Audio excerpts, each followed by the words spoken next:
Арыгы маргандай, мисалы үчүн башка деле бийкечтерди көргөм, шүмшүк бийкечтерди деле көргөм. Ырдагандан башка колуңуздан эмне келет? Эми мага баары бир дегенде аны кантип которосуң уякта. Эгерде бир күнгө кыз болуу мүмкүнчүлүгү берилсе, эмне кылмаксыз? Бир көрмөкпүз да кандай болот экен. Эмне?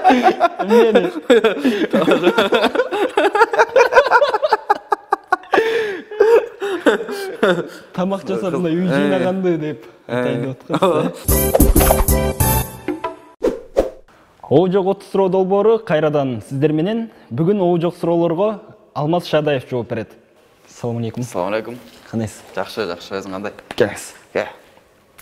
Илгери конок келсе колго суу куйчу эле. Суу куйдет эле, антип калган турбайбы? Алмаз Шадаев бул ким? Алмаз Шадаев бул жөнөкөй бир адам, пенде. Болду, ошол эле. Жөнөкөй эле карапайым кыргыздын жигити. Ошол, анан дагы өрчүтүп айта турган болсок, эми өзүбүздүн жумушубузга ылайыктуу азыркы учурда ырдап жүрөбүз, ырчыбыз десек болот. Карантинде жатып зериктиңизби? Карантинде жатып чындыгында зериктим. Аябай көнүп калган экенмин үйдө турбаганга. Анан бирок адам башына түшсө баарына көнөт деп коет. Буга да көндүк, карантинде жата берип, ага да көнүп атабыз буюрса. Бирок зериктик чындыгында. Негизинен оору жуктуруп алып ооруткандар бар деп ойлойм да. Анан дүйнө жүзү ушундай эмеге кырдаалда туруп аткандан кийин бул бар эле болуш керек, бирок мунун үстүндө дагы бир чоң саясат бар деп ойлойм да. Саясат болсо керек деп ойлойм. Той жок, эмне жумуш кылып атасыз? Той жок, эчтеке кылбай элебиз, чындыгында үйдө элебиз. Вирус сизге кандай зыянын тийгизип атат? Вирус бизге кандай зыян тийгизип атат? Эми мага эле эмес, баардык эле элге зыян тийгизип атса керек. Себеби дегенде ушу иштеп турган ишибизден калып атабыз. Андан сырткары көп эле баягы зыян тийгизген жактары көп. Бирок ошону менен бирге эле элди тарбияга салган жагы болсо керек деп ойлойм. Үйдө жатып, кичине үйдөгүлөр менен болуп, андан сырткары дагы баягы тарбиялуу жактар ошо кичине адамды кичине ордуна койду болуш керек деп ойлойм да. Мисалы үчүн мурда көзүбүзгө көрүнбөй, билинбей жүргөн нерселерди үйгө жатып алып ойлонуп билип дегендейчи. Анан бир эң негизгисинен жаман эле болду.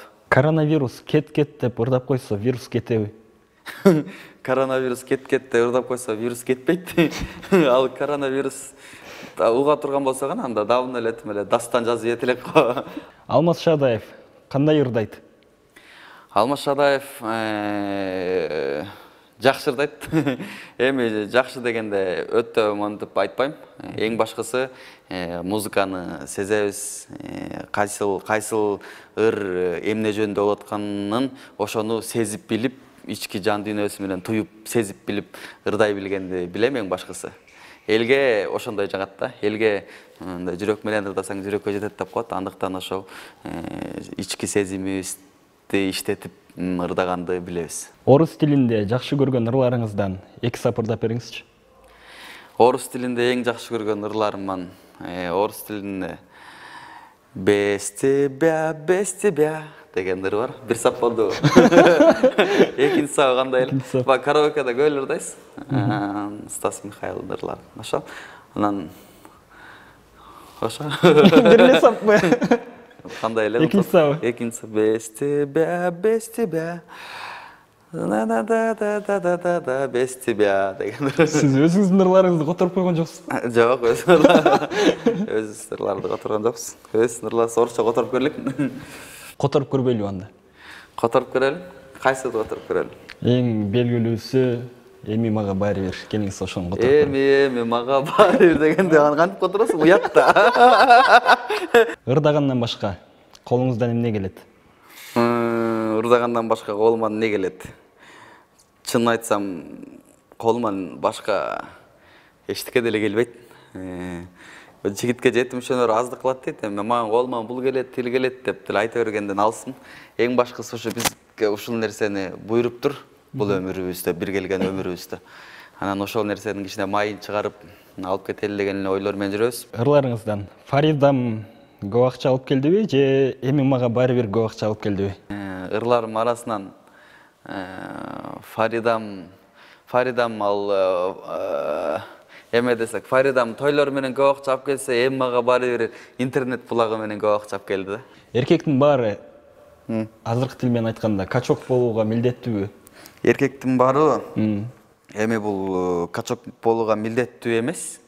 Эми бул спорт, бул ден соолукка пайдалуу, ошол ден соолугубузду чыңаш үчүн тренировка кылса болот негизи. Бирок ага чоң эрик керек. Эрикиң болсо кыласың да. Өзүңүздү качокмун деп айта аласызбы? Өзүмдү качокмун деп айта албайм. Качоктордун катарына кирбейм. Эми бирез кичине толдум. Эттүүлөрдүн катарына кирсем керек. Гороскоп боюнча суу куярлар жашоодо да суу куярбы? Гороскопко деле ишенбейм. Суу куяр болуп калса эле жашоодо суу куюп кеткенине деле ишенбейм да. Эми бир окшоштук болуп калышы мүмкүн. Бир канча деген адам суу куяр. Ошолордун бир карын майды бир кумалак чиртет дегендей эле бир суу куяр суу куюп кетсе, баардык суу куярларды күнөөлөш керек деп ойлойм да. Сиз кимсиз гороскоп боюнча? Мен өзүм бийкечмин, дева. Ошо. Бийкечтер кандай болушат экен? Бийкечтер эми билбейм, эми ар ким ар кандай, мисалы үчүн башка деле бийкечтерди көргөм, шүмшүк бийкечтерди деле көргөм, жакшы бийкечтерди деле көргөм. Анан адам ар түрдүү болот да. Карантин бүтсө, эң алгач эмне кыласыз? Карантин бүтсө, эң алгач эмне кылабыз? Эң алгач албетте кайра эле ошо чыгармачылык менен иштейбиз да. Көптөгөн ошо клиптерибиз калып кетти тартылбай. Ошо клиптерди тартабыз. Эми баардыгы эле ар ким өзүнүн жумушун кылса керек. Мен деле ошо өзүмдүн жумушумду кылам. Мындай план жокпу атайын, карантин бүтсө бул жака барам, тигин тиш керек, мын тиш керек. Жок, атайын деле план жок. Ошо жумуштар ырпыл жаздырып эле иштешибиз керек. Ырчынын баары карантинде чачын кырышты. А сиз эмнеге кырган жоксуз? Эми ал ырчылар көбүнчөсү үйлөнүп алгандар турбайбы? Үйдө аларга тең келип анан мен да кырып алып анан үйлөнбөй калбайын. Тамаша, бирок баардыгы чын эле кырышты, мен кырган жокмун. Кыргым келген жок. Себеби бирок ошо бойдокчулуктан болуш керек деп ойлойм эми. Кийин үйлөнүп жайлангандан кийин кичине каалагандай сакал өстүрүп кырып деле жүрө берсем, мындай жан дүйнөм тарткан жок да негедир кыргангачы. Андыктан ошол кырып аткандарга ийгилик. Карт бойдок деген сөздү бир айда канча жолу уга баштадыңыз? Карт бойдок деген сөздү мага тиешеси жок бака. Азыр себеби жаш бойдо өзүм жаш сезем. Эң башкысы өзүм жаш сезем. 18 жаштагыдай сезем. 18'de өсем де 22 жаштагыдай сезем. Анан буюрса убактысы келсе үйлөнөбүз да. Мага ошондо ине болуп калып турбайсызбы? Ошондо. Ошондой сезем да, бул жаш да. Анан өзүмдү аябай жаш сезем бирок. Жакшы. Көрөсүңөр го жаш кыз алганда. Коменданттык саатта көчөгө чыгып көрдүңүзбү? Көчөгө чыгып көрдүк, чыгып өткөндө студиядан жаңыр жаздырдык. Бүгүн эртең чыгат буюрса. Ошону алып анан үйгө кечин 11-12-лерде келдим. Бактыма жараша эч ким алдыман чыккан жок, тоскон жок, урган бойдон келип калдым. Эгерде бир күнгө кыз болуу мүмкүнчүлүгү берилсе, эмне кылмаксыз? Бир көрмөкпүз да кандай болот экен. Эмнени?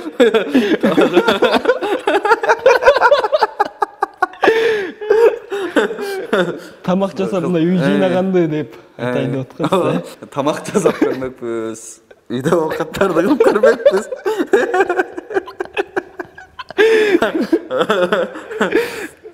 Ошолордон көрмөкпүз да. Карантинде жатып өз элин жамандагандар көбөйдү да интернетте. Буларды кандай атасак болот? Буларды өз элин душман болгондорду албетте маңкурт деп эле аташыбыз керек да. Ар кандай адамдарды көрөт экенсиң, ар кандай адамдар бар экен жатып берип көрдүк. Эл азыр билейин бири-бири менен эле ушундай бири-бирин жактырбай эле ар кандай темада. Өз элин жаман дегендерге албетте булар маңкурт деле деш керек, башка сөзүм жок. Жеке жашоо бул жеке жашоо деп интервью бербеген ырчы калдыбы Кыргызстанда? Жеке жашоо бул жеке жашоо деп койло бере берет го. Бирок баары эле тактап эле сурашат, анан айтканга туура келет. Жеке жашоо бул жеке жашоо чындыгында. Мен үйлөнсөм көрөсүздөр го. Аялымды көргөзбөйм да.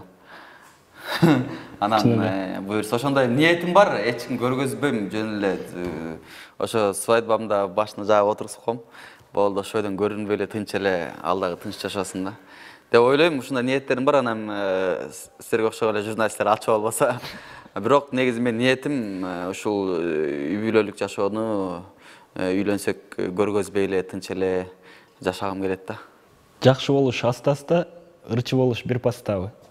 Жок, кошулбайм. Ырчы болуш оңой, аны кармап туруш оор да. Сен эртең барып туруп эле ыр жаздырып кое бересиң, ырчысың ужечи. Сыян ырың чүрүң ырчысың. Ырчы деген мен ойлойм бул пешенеңе жазылган нерсе да, бул дагычы ар бир адам эле ырчы болуп кете бербейт. Эгер ар бир адам ырчы болуп кете берсе, бизден укмушырдагандардын көбү жүрбөй. Мисалы үчүн ошол эле консерваторияда ошол эле канча деген студенттер бүтүп атат. Ошонун баары эле жылдызы жанып ырчы болуп кетмек да. Мурдагы чыгарылышта келген конок KJ Элмурат сизге 3 суроо калтырган. Жаралып калганыңа өкүнбөйсүңбү? Жаралып калганыма өкүнбөйм, Кудайга шүгүр. Бул жашоого биз да ошо сыноого келдик.